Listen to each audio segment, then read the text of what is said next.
यहोवा का धन्यवाद करो क्योंकि वो भला है और उसकी करुणा सदा की है। हमें आइए हम लोग परमेश्वर के वचन को पढ़ते हैं। हम लोग भजन संहिता 133 के तीनों वचन पढ़ते हैं और वहां पे क्या लिखा है देखते हैं। देखो ये कैसी भली और मनोहर बात है कि भाई आपस में एक होकर रहे।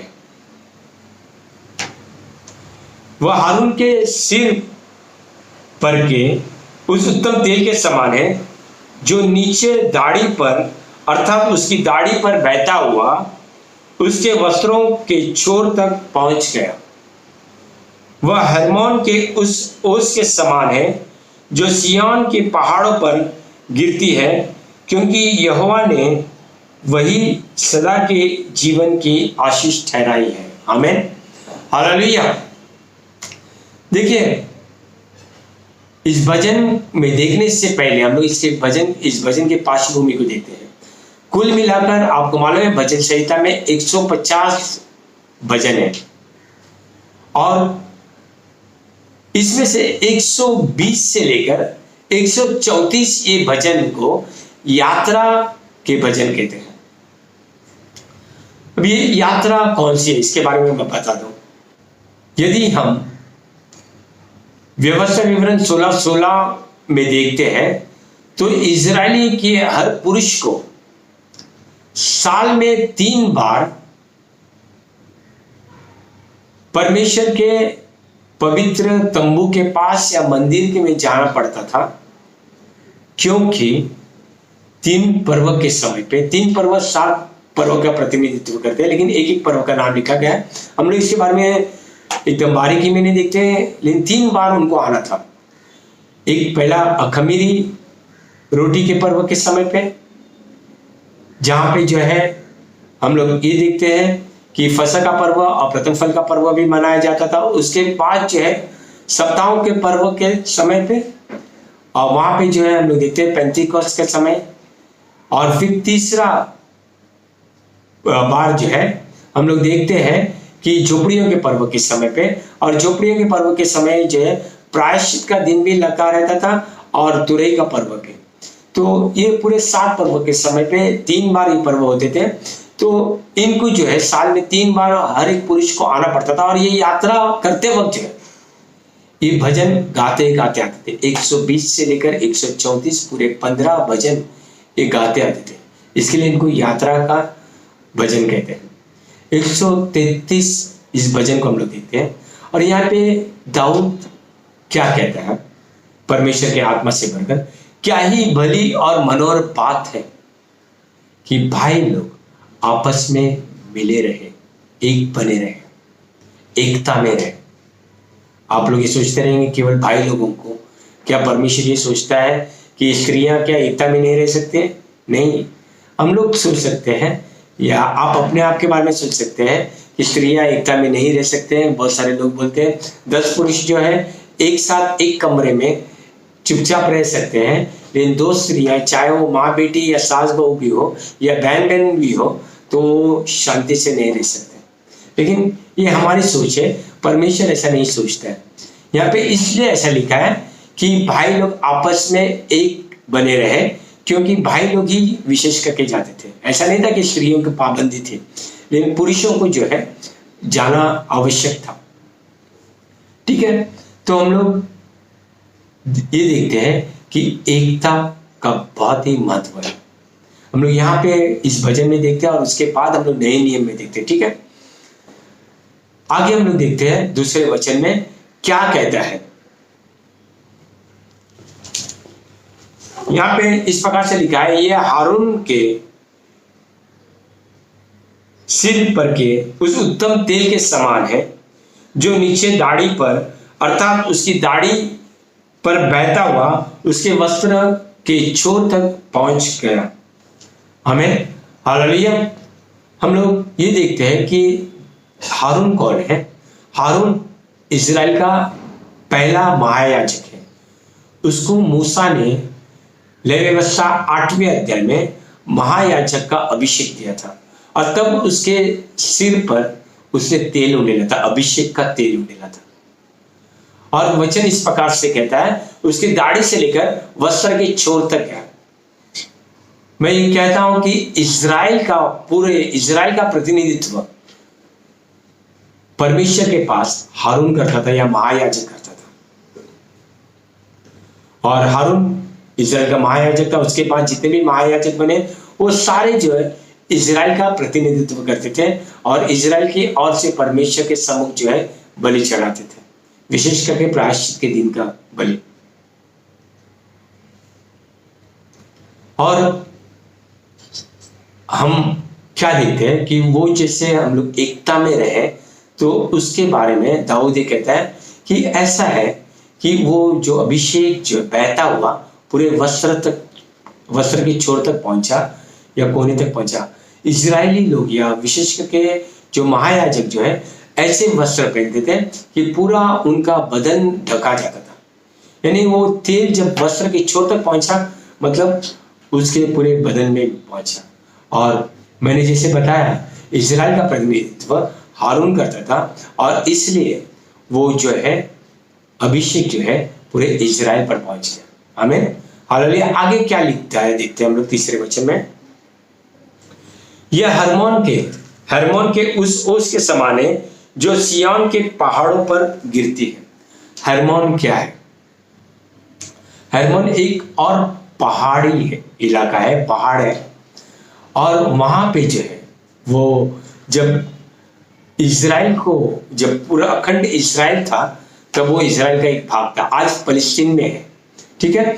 लेकिन यहाँ पे एक विशेष बात जानकार लोग ये कहते हैं कि वहां पे ऐसा ओस रहता था, कितना भी गर्मी रहे लेकिन वो ओस निकलता था और वो ओस जो है लोगों को सुकून देता था, ठंडक पहुंचाता था, ठीक है। तो परमेश्वर का वचन कहता है वो हरमोन का ओस जो है वो सिय्योन के पर्वत पर आया है, उस प्रकार से हम एकता में रहेंगे तो होता है। हालेलुया। देखिए एकता क्या करता है पता आपको? आप कितने भी तनाव में रहेंगे, कितने भी परेशानी में रहेंगे, कितने भी मुसीबत में रहेंगे, लेकिन वो एकता ओस का काम करता है जो आपके जीवन में ठंडक लेकर आता है। आमीन, हालेलुया। और आपको जो है उस मुसीबत का सामना करने के लिए परमेश्वर का आनंद प्रदान करता है। हालेलुया। और आगे क्या लिखा है? क्योंकि यहोवा ने वही कहां पे? सिय्योन पर या परमेश्वर की उपस्थिति में सदा के जीवन के आशीष ठहराई। हमें परमेश्वर ने, जब हम एकता में जाते हैं तो परमेश्वर की उपस्थिति में वहीं पर सदा के जीवन की आशीष ठहराई है। आमीन, हालेलुया। तो आइए हम लोग अभी जो है नए नियम में जाते हैं। आमीन, हालेलुया। हम लोग क्या देखते हैं? आइए सबसे पहले हम लोग इब्रानी का किताब 9वां अध्याय 11 और 12 वचन पढ़ते हैं। और यहाँ पे इस प्रकार से लिखा है, परंतु जब मसीह आने वाली अच्छी बातों का महायाजक होकर प्रकट हुआ तो उसने और भी बड़े और सिद्ध तंबू में से होकर प्रवेश किया, जो हाथ का बनाया हुआ अर्थात इस सृष्टि का नहीं, और बकरों और बछड़ों के लहू द्वारा नहीं, वरन स्वयं अपने लहू द्वारा सदा के लिए एक ही बार पवित्र स्थान में प्रवेश करके अनंत छुटकारा प्राप्त किया। हालेलुया। अब हम लोग हारून को याद करते हैं। हारून जो कुछ समय के लिए महायाजक था, उसके बाद उसके मृत्यु के पश्चात उसका बेटा महायाजक बना और उसके मृत्यु के पश्चात अलग अलग लोग महायाजक बनते गए। लेकिन यीशु मसीह अनंत काल का महायाजक है। क्यों? मैं बता रहा हूं। वो मृत्यु पर जय पाया और उसने अपना स्वयं का लहू जाकर जो है उस पवित्र स्थान में दे दिया जो स्वर्ग में है। आमीन, हालेलुया। यहाँ पर जो पृथ्वी पर जो है मूसा के द्वारा बनवाई गई थी, सुलेमान के द्वारा बनवाई गई थी, इस प्रकार के जो चीजों पर महायाजक जो है बलि के लहू छिड़कता था। लेकिन यीशु मसीह ने जो मूल परम पवित्र स्थान है वहां पर जो है अपना लहू दिया। आमीन, हालेलुया। और ये जो है साल में एक बार उनको प्रायश्चित के दिन जो है अपना प्रायश्चित करना पड़ता था, लेकिन आज जो है परमेश्वर का वचन कहता है अनंत काल के लिए हमें छुटकारा प्राप्त किया है। आज हमें कोई बलिदान देने की जरूरत नहीं है, मतलब कोई पशु की बलिदान देने की जरूरत नहीं है। आमीन, हालेलुया। अब प्रभु यीशु मसीह हमारा महायाजक है। हारून के सिर पर तेल के द्वारा अभिषेक होता, अभिषेक की तेल। लेकिन यीशु मसीह का अभिषेक कैसे हुआ? आइए हम लोग प्रेरित के काम 10वां अध्याय 38वां वचन पढ़ते हैं। और यहाँ पे इस प्रकार से लिखा है, तुम यीशु नासरी को जानते हो कि परमेश्वर ने उसे किस प्रकार पवित्र आत्मा और सामर्थ से अभिषेकित किया, और वह किस प्रकार भलाई करता और उन सबको जो दुष्टात्मा द्वारा सताए हुए थे चंगा करता फिरा, क्योंकि परमेश्वर उसके साथ था। आमीन, हालेलुया। देखिए, परमेश्वर ने जब प्रभु यीशु मसीह मनुष्य बनकर आया तो उसको पवित्र आत्मा और सामर्थ के द्वारा अभिषेकित किया। क्यों अभिषेकित किया?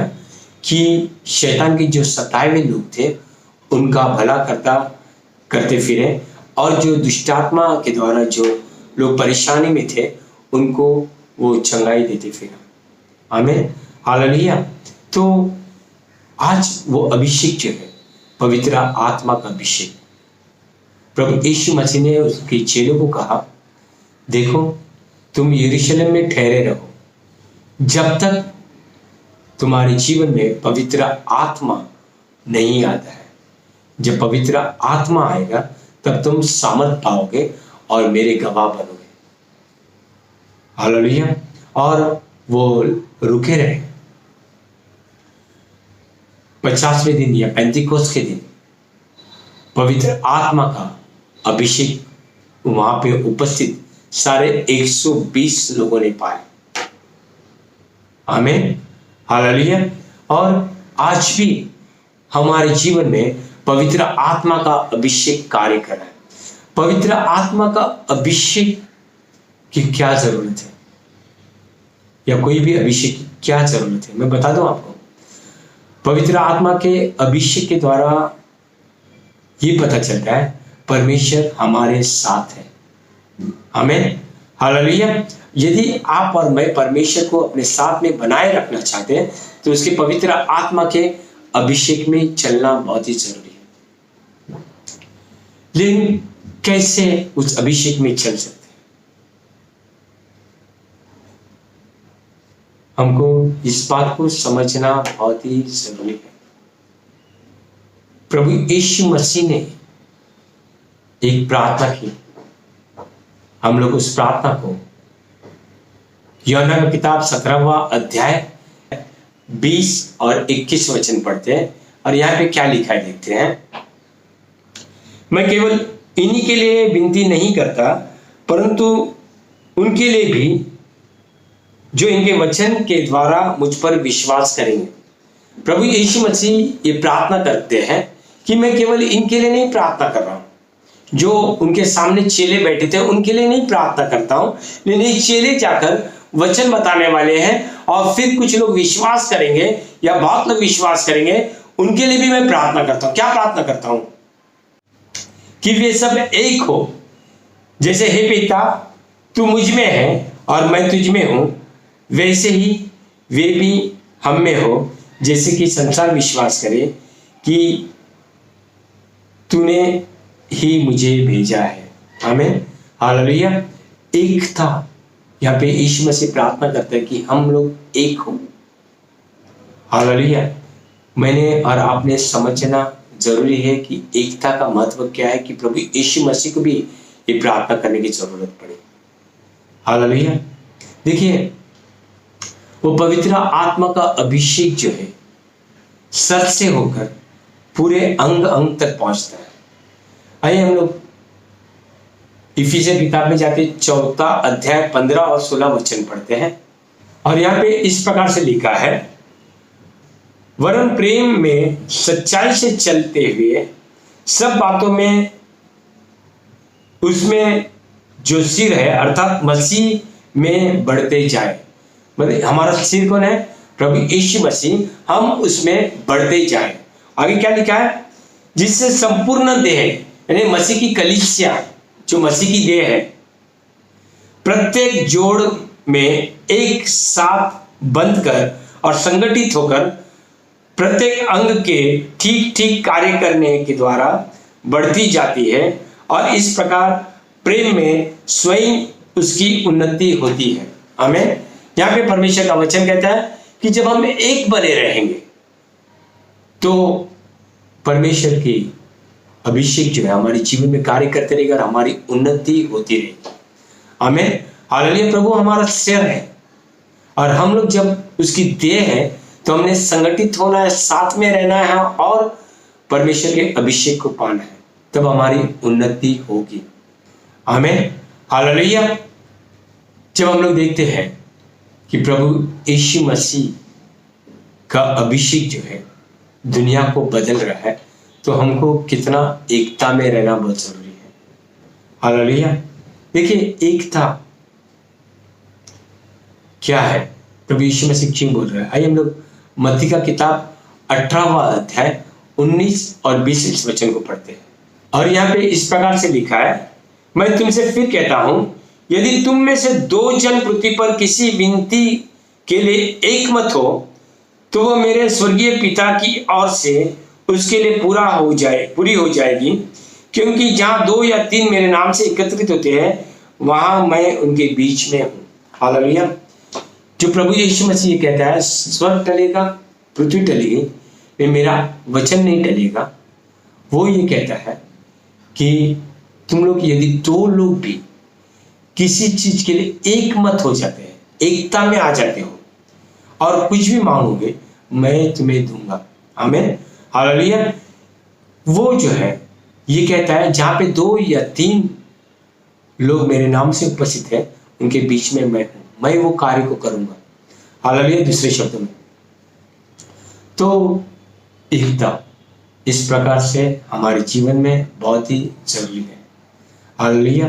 देखिए पहली कलीसिया को अगर हम देखते हैं जन्म होते वक्त जो है हम लोग क्या देख रहे, पवित्र आत्मा के लिए जो प्रार्थना कर रहे थे तो उन लोग एक मन होकर प्रार्थना कर रहे थे और पवित्र आत्मा का अभिषेक आया। उसके बाद हम लोग देखते हैं प्रेरितों की कलीसिया को देखते हैं, वहां पर क्या हुआ? प्रेरित लोग जब कलीसिया में कार्य कर रहे थे सारे लोग एक मन होकर कार्य कर रहे थे।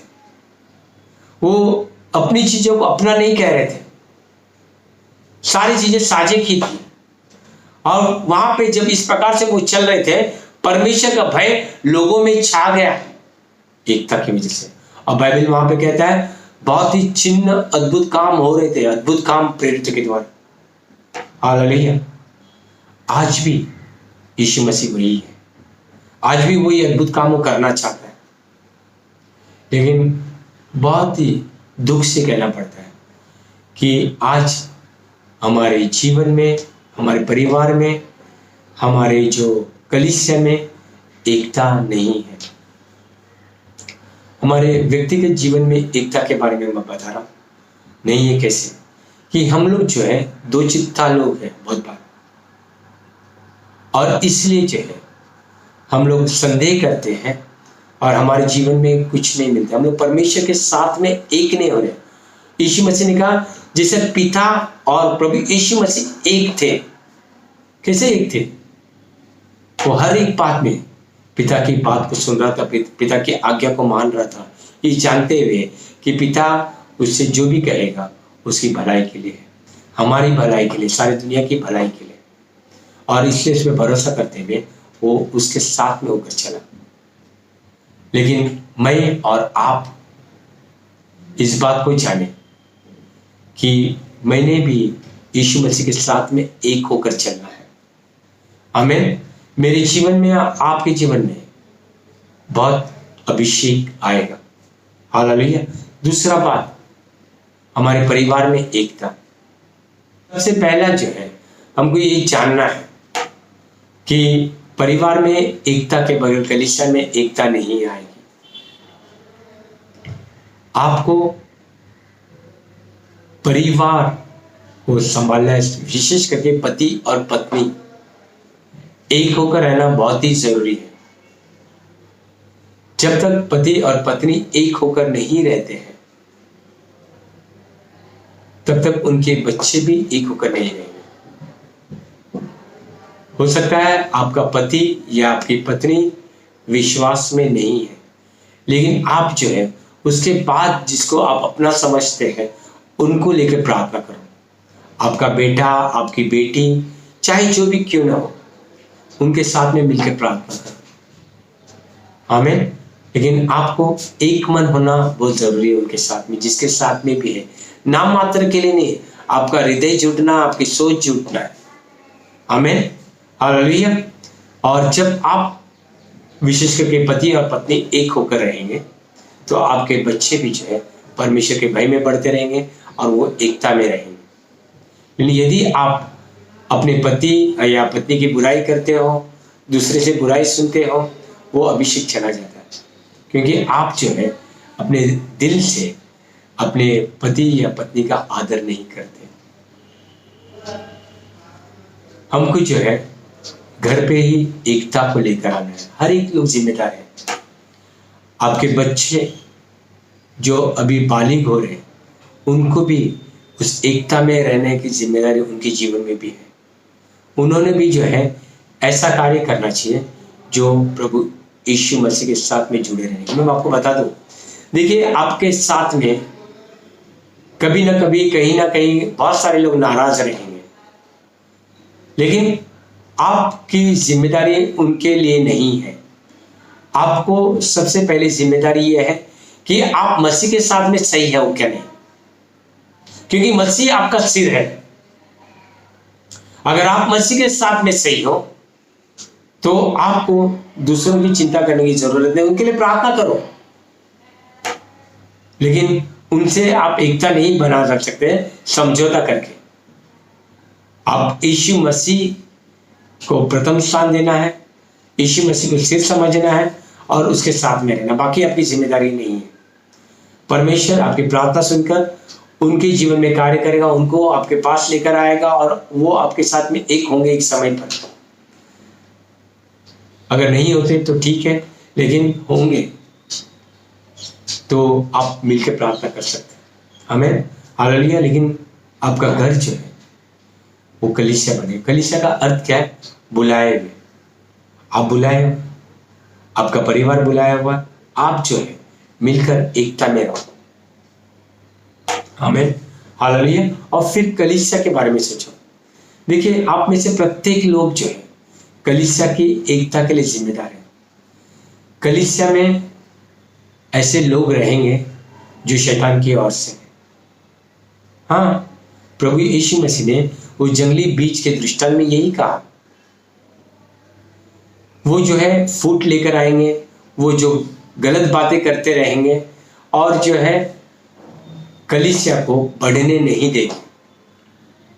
लेकिन आपको वो हथियार नहीं बनना है शैतान का। आप परमेश्वर के चुने हुए, प्रभु यीशु मसीह के लहू के द्वारा खरीदे हुए लोग हो।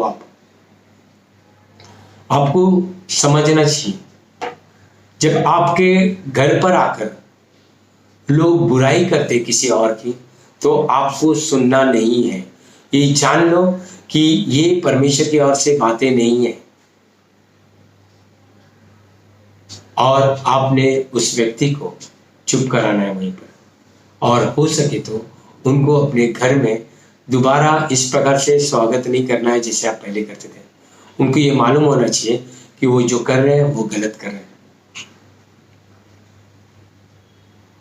बहुत बार ऐसे लोग जो है रहते हैं, ऐसा सुनने को उनको बहुत अच्छा लगता है। एक ऐसा परिवार है, मुझे मालूम नहीं क्या होता है, लेकिन वहां पे उस घर में जाने से बाद जो है लोग बदल जाते हैं। वो कलीसिया के साथ में एकता में नहीं रहते हैं।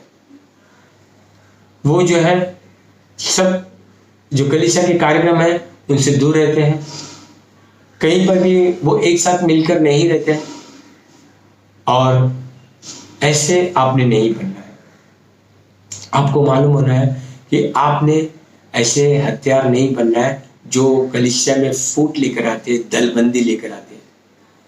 ये लोग जो है आपसे अच्छे से बात करके लोगों की थोड़ी थोड़ी बुराई करेंगे, और जब आपको सुनने को अच्छा लगता है, चुगली जो है सुनने के लिए बहुत अच्छा लगता है, बाइबल ये कहता है।